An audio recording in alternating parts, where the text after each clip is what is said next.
पुष्पा शर्मा जी। राधे राधे श्री हरि। राधे राधे महाराज जी, आपके चरणों में कोटि कोटि प्रणाम। महाराज जी, मेरे घर में शुरू से ही पूजा पाठ का माहौल रहा है। महाराज जी, मैंने सत्संग आदि में सुना है कि माँ बाप का कर्तव्य होता है अपने बच्चों को अच्छी शिक्षा देना। मेरी बच्ची 23 साल की है, वो कोई व्यसन नहीं करती, अभी अमेरिका में नौकरी करती है। उसका पूजा पाठ में रुचि नहीं। मैं चाहती हूँ कि वो कुछ समय जप करे, क्योंकि भाग दौड़ बड़ी जिंदगी में ये बहुत जरूरी है। हाँ, मैं उसको बहुत कैसे इसका प्रेरित करूँ हाँ, महाराज जी? बहुत अच्छी बात है। ऐसा हो जाए तो जीवन सार्थक हो जाए। पर अब जब तक सामने से, चाहे वो बच्चा हो, चाहे बूढ़ा हो, चाहे जवान हो, ये कार्य स्वीकृति से होता है। मतलब हमारे संबंध के भाव से, प्यार से समझाकर, या संसार के भयावह दृश्य दिखाकर किसी स्वीकृति उसकी होगी तभी बात हो सकती है। जैसे हम कहते हैं कि आप नाम जप करो, आपका मंगल होगा। अब ये आप स्वीकृति नहीं करोगे तो हम चिल्लाते रहे, कुछ नहीं होने वाला। हम चाहे गुरु भाव से कहें या मित्र भाव से कहें, या हम सबको कहते हैं आप हमारे प्रियजन हो, हमारी आत्मा हो, मेरी बात मान लो, राधा राधा कहोगे तो इस लोक और परलोक में आपको सुख मिलेगा। पर ये स्वीकृति आप करोगे तब होगा। तो अब वो बच्चा या बच्ची या कोई भी अब वो स्वीकृति कर ले। जैसे मानो हम उसको ये बात बताए कि देखो, अगर मुझे माँ मानती हो तो मेरे प्राण हो, मेरी आत्मा हो, मेरी बात मानकर तुम 10 मिनट नाम जप कर लिया करो। और वो ये बात स्वीकार कर ले कि 10 मिनट में, तो फिर बात बननी शुरू हो जाए। उसमें कोई जादू टोना नहीं किया जा सकता, ये स्वीकृति का है। देखो, ये सब बाहरी बातें हैं, ये परमार्थ नाटक नहीं है, ये सत्य वस्तु है और इसकी स्वीकृति से होता है। जैसे कई लोग कहते हैं कि हमारा परिवर्तन हो गया, हम आपको धन्यवाद देने आए हैं। गलत।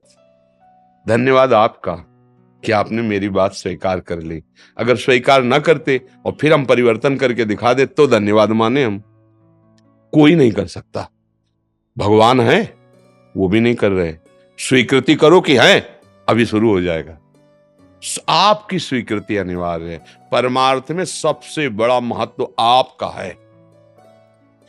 पर हम महत्व गुरुदेव को, शास्त्रों को इसलिए देते हैं कि था तो मेरे अंदर, पर हम जागृत नहीं कर पाए। आपने जागृत कर दिया तो जो है उसका अनुभव हो गया। इसलिए आप हमारे लिए सबसे महत्वशाली हैं। गुरु ब्रह्मा, गुरु विष्णु, गुरुदेव महेश्वरा। इसलिए नहीं, खास बात आपकी है उसमें। अगर आप स्वीकार न करें तो हम चाहे जितना आवाज देते रहें, समझाते रहें, आप उठो, स्वीकार मत करो, एक फर्क नहीं पड़ेगा, एक नहीं पड़ेगा। और आप एक शब्द सुन लिए और स्वीकार, आज से शराब नहीं पीऊंगा, आज से मांस नहीं खाऊंगा, आज से व्यभिचार नहीं करूंगा। बदलाव शुरू। अब आपको लगेगा कि ये उन संत से बदला हुआ है, नहीं, आपसे हुआ है। आपने स्वीकृति की तो आपका बदलाव हो गया।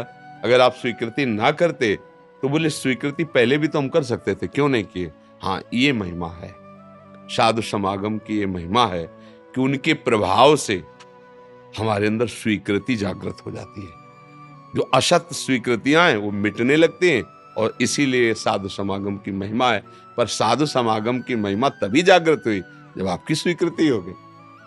तो इसलिए कोई भी संबंध के दबाव से, प्यार से, भय दिखा करके हमें कुछ क्षण, अगर जैसे छोटा बच्चा है तो वो तुम्हें जो टॉफी पसंद वो ला के देंगे, जो कहोगे। 10 मिनट तुम्हें राधा राधा कीर्तन करना है, हम तुम्हारे लिए बाल भोग बना रहे हैं, जो कहोगे पोहा बना देंगे, हलवा पर ठाकुर जी के सामने बैठो, 10 मिनट बोलो राधा राधा राधा, हमें सुनाई देते रहना चाहिए। और आप रोज अभ्यास करो तो जब वो बड़ा होगा ना, तो वो कि मेरे माँ बाप ने पहले ही ये संस्कार डाल दिए थे, अब तो 1 घंटा करने लगे, पहले तो 10 मिनट करते थे। ऐसे बढ़ जाएगा।